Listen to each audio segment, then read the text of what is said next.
When Benjamin Franklin exited the Constitutional Convention, he was asked by a woman, "Sir, what have you given us?" His immediate response was, "A republic, ma'am, if you can keep it." Yet most Americans today have been persuaded that our nation's governmental system is a democracy and not a republic.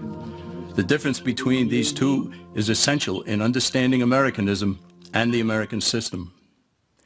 Before we discuss political systems, however, it's helpful to address the confusion that has been spread about the political spectrum. Many have been led to believe that the political spectrum places groups such as communists on the far left, fascists or dictators on the far right, and political moderates or centrists in the middle. However, a more accurate political spectrum will show government having zero power on the far right to having 100% power on the far left. At the extreme right, there is no government.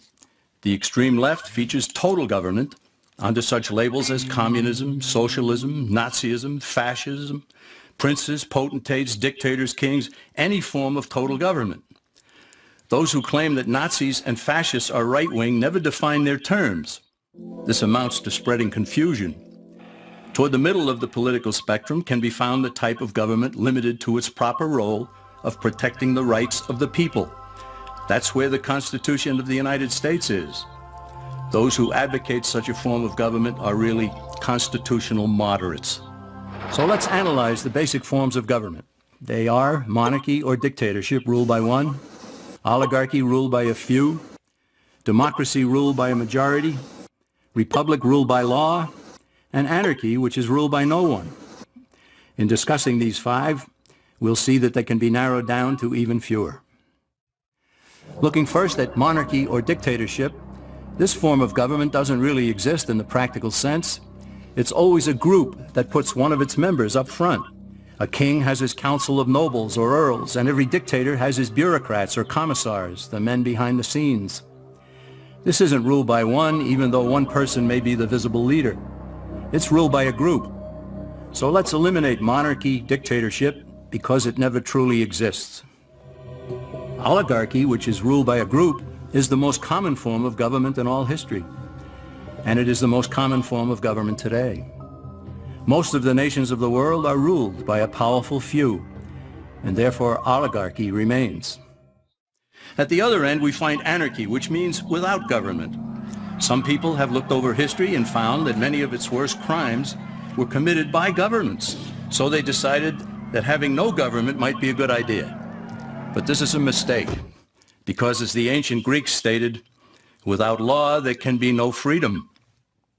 Our founding fathers agreed and held that some amount of government is a necessary force in any civilized, orderly society.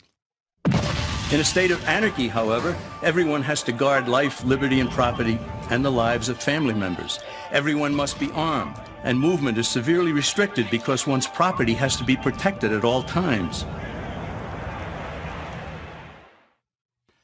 Civilized people have always hired someone to do the guarding, a sheriff, a police force, or some branch of government. Once law enforcement was in place, the people were freer.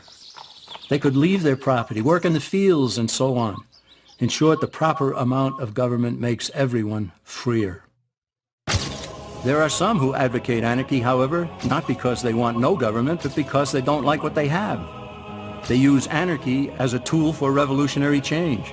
The condition of anarchy is very much like a vacuum where something rushes in to fill it. These calculating anarchists work to break down the existing government with rioting, killing, looting, and terrorism. Tragically, the people living in such chaos often go to those best able to put an end to it and beg them to take over and restore order.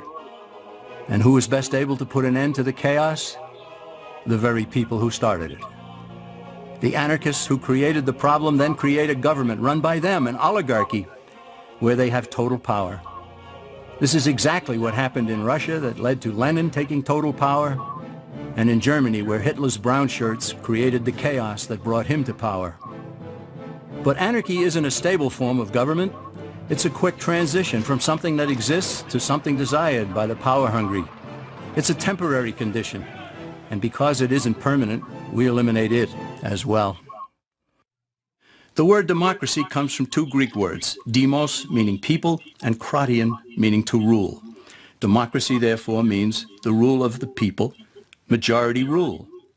This, of course, sounds good, but suppose the majority decides to take away one's home, or business, or children. Obviously, there has to be a limit. The flaw in democracy is that the majority isn't restrained. If more than half the people can be persuaded to want something in a democracy, they rule. What about republic? Well, that comes from the Latin, res meaning thing, and publica meaning public. It means the public thing, the law. A true republic is one where the government is limited by law, leaving the people alone. America's founders had a clean slate to write on. They could have set up an oligarchy. In fact, there were some who wanted George Washington to be their king. But the founding fathers knew history, and they chose to give us the rule of law in a republic, not the rule of a majority in a democracy. Why? Let's demonstrate the difference in the setting of the Old West. Consider a lynch mob in a democracy. 35 horseback riders chase one lone gunman. They catch him, and they vote 35-1 to hang him. Democracy has triumphed, and there's one less gunman to contend with. Now consider the same scenario in a republic. The 35 horseback riders catch the gunman and vote 35-1 to hang him, but the sheriff arrives, and he says, "You can't kill him. He's got his right to a fair trial." So they take the gunman back to town. A jury of his peers is selected, and they hear the evidence and the defense, and they decide if he shall hang. Does the jury even decide by majority rule? No, it has to be unanimous or he goes free. The rights of the government aren't subject to majority rule but to the law. This is the essence of a republic.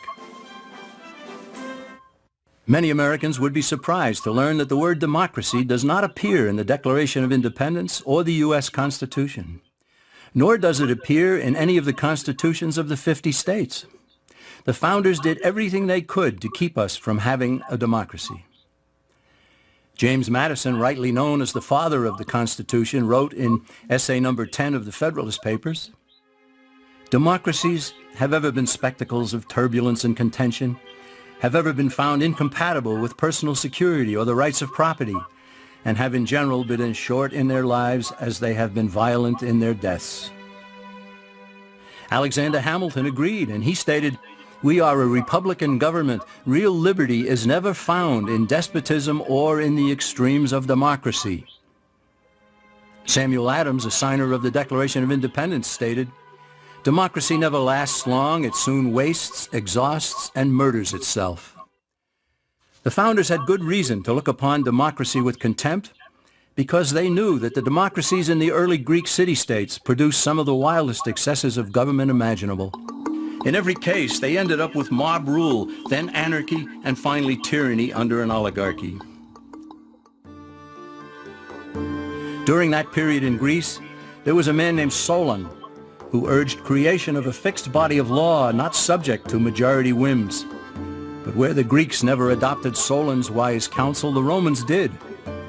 Based on what they knew of Solon's laws, they created the 12 tables of the Roman law and in effect built a republic that limited government power and left the people alone. Since government was limited, the people were free to produce, with the understanding that they could keep the fruits of their labor. In time, Rome became wealthy and the envy of the world. In the midst of plenty, however, the Roman people forgot what freedom entailed. They forgot that the essence of freedom is the proper limitation of government. When government power grows, people freedom recedes. Once the Romans dropped their guard, power-seeking politicians began to exceed the powers granted them in the Roman Constitution. Some learned that they could elect politicians who would use government power to take property from some and give it to others. Agriculture subsidies were introduced, followed by housing and welfare programs. Inevitably, taxes rose and controls over the private sector were imposed. Soon, a number of Rome's producers could no longer make ends meet, and they went on the dole. Productivity declined, shortages developed, and mobs began roaming the streets, demanding bread and circuses from the government. Many were induced to trade freedom for security. Eventually, the whole system came crashing down. They went from a republic to a democracy, and ended up with an oligarchy under a progression of the Caesars.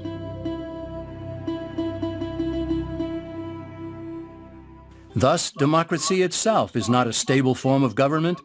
Instead, it is the gradual transition from limited government to the unlimited rule of an oligarchy.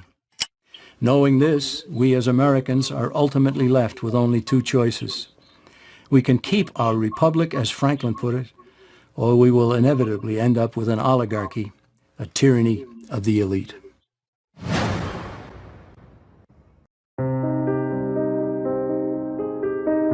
A democracy is a system in which everyone participates in the government. But in a republic, the government is managed by representatives of the people. The Founding Fathers believed that a republic was better than a democracy for a number of reasons.